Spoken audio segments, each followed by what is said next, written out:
No. No. You are wrong. Sorry. Okay, I'm sorry. I'm not trolling. But I'm trolling dinosaur forums right now. Because people are sharing inaccurate information coming from a scientific perspective, and people are taking it as truth, and it's not right.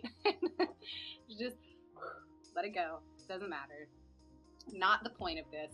Hello, and welcome to episode 1 of ALNLA.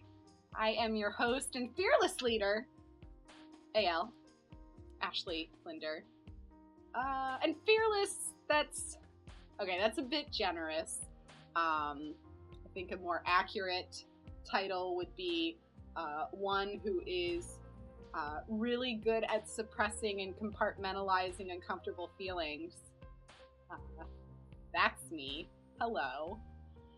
So this series was born of the fact that I recently moved down here to Los Angeles, and I am trying desperately to make sense of this fucking crazy-ass town.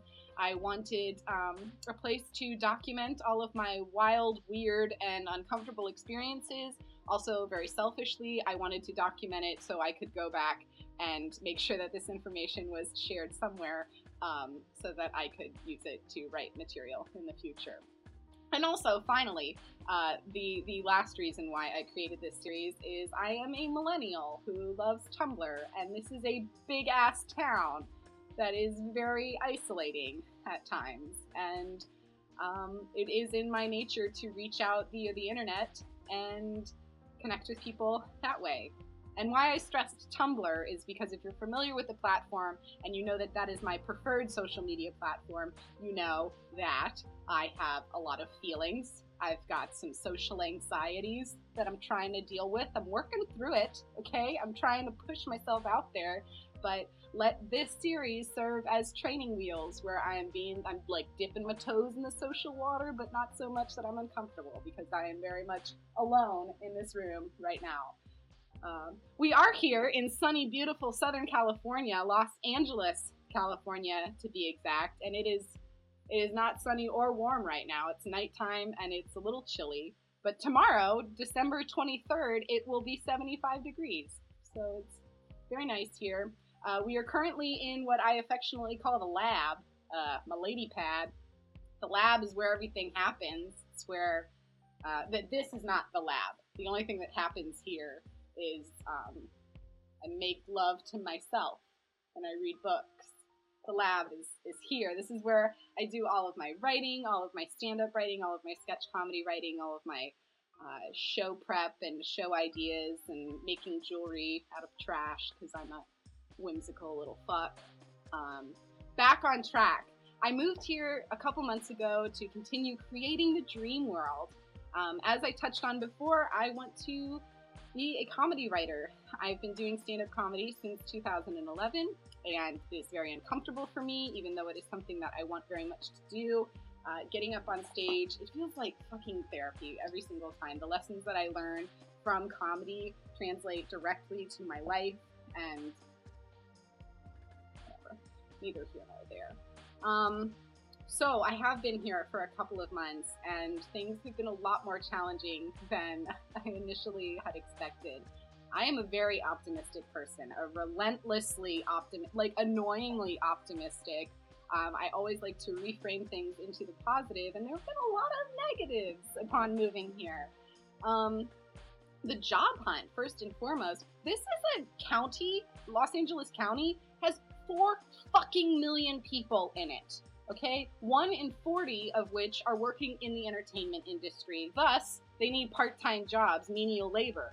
So you'd think moving to a town and setting your bar really low, just saying like, I don't give a shit where I work. I could work at a restaurant, I could be a server, I could be a hostess, I could be a receptionist, an administrative assistant, I could work at Target or Costco. Like, literally, doesn't matter that I've gone to college or that I'm almost 30. Like, I don't care. I just need something that pays my bills so that I can support making this crazy dreamland work out. Problem is, a lot of people are on that same track too, and so to stand out in the menial job labor world is very difficult. I've tried everything thus far, from the zany cover letter to the downright ridiculous, like not even funny, just like I read it back and I'm like, I sound like a crazy fucking bitch, but maybe it'll be so crazy it'll work. That hasn't been the case thus far. It's just, it's weird. It's weird to me to have people not responding to your emails, to go on all these job interviews and to not hear back from people, and something will break soon, and if nothing else, this is just preparing me by literally throwing me into the fire, saying, is this really what you want to do? If it is, then here you go. Ugh. I swear to God, if I hear one more time a person tell me, you're so pretty, you should, like, use your looks to get a job. First off, thank you for the compliment. But second off, what does that even fucking mean? Use your looks? Like I'm just gonna, like, roll up to an interview and, like, hello, I'm here and adorable, so I assume I've gotten the position. It's mine, right? No. And I know what they're kind of implying, like, fuck your way to the top. But not that I would ever, nor have I ever done any sexual act for a job. It's been of my own volition that I have gotten every position. However, that's not even a fucking option. It's not like I'm rolling into interviews and at the end of it, dudes are like, yo, if you really want this position, you could just, like, you know, hop on this naked and allow me to insert you, and then you would get the job. Like, it's not even being presented. I can't even decline the offer because it's not being offered, you know? And not that I would even entertain it. I'm not, like, you know, like, down with the dick, but I've never heard of any lesbian being like, yo, girl, if you flick this bean with your tongue there, we'll give you a job. And I know that it's completely the same thing. However, that would cause me to take pause. I would consider it.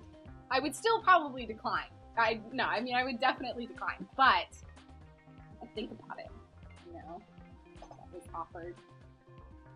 I mean, it's not all negative here. Don't get me wrong. I'm definitely venting and trying to get these feelings out and working through it, but there's a lot of positive shit that has come my way since being down in Los Angeles. It is unexplainable, the things that have happened. Like, this one saving grace that I've had is that I've been able to work some catering gigs, and most recently I worked a celebrity catering gig, which before I worked it was like, whoa, this is the coolest thing that has ever happened to me. But then upon working it and being inside of an B-list celebrity's home, surrounded by other celebrities, I realized very quickly, people will treat you like shit. They don't care.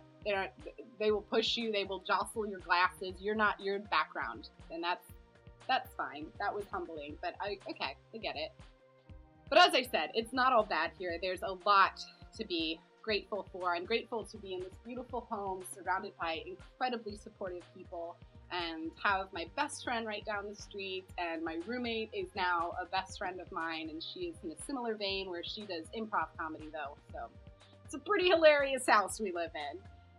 The sun is always shining here, which is great for some, not great for me, because I don't know if you can tell here, this is not just me reflecting light, it is me actually glowing, because I am extremely white, very freckly, doesn't convey. Have to hide in the shadows here, but that's all right, you know? Live, you learn, you do not tan if that's not your thing, and that's not my thing. Another positive to this town is I thought moving 3,000 miles away from my home gay base meant that I was beyond the incestuous gay community that was the entire eastern seaboard. Curveball, the gays stick together out here too, but they all sleep together, but they're also well-connected professionally. So not only are they in the industry, they're like, in the industry. So that's fun. Another really fucked up positive thing is that there are a lot of shallow people out here in LA, and I found that if I shower or brush my hair and I go out, shallow people are really nice to me.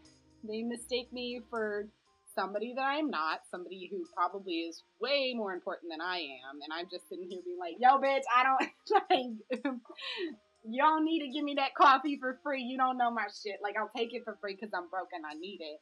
But, like, you don't have to be that nice to me. Ugh. It's a weird place. It's a weird place, and I'm pushing through, and I'm really excited for 2015 to come around the bend because finally getting back up on stage with all the new material that I've been working on, which is, like, it's ridiculous to the point that I can't even share it with my parents anymore because they just don't get it, where they're like, why do you have to talk about that sort of stuff? It's great. Just hold on to your hats. And please be along for this journey with me because I cannot do this crazy place alone. Thanks for watching, and stay tuned for subsequent installments of AL in LA. Bye. Right on the tip.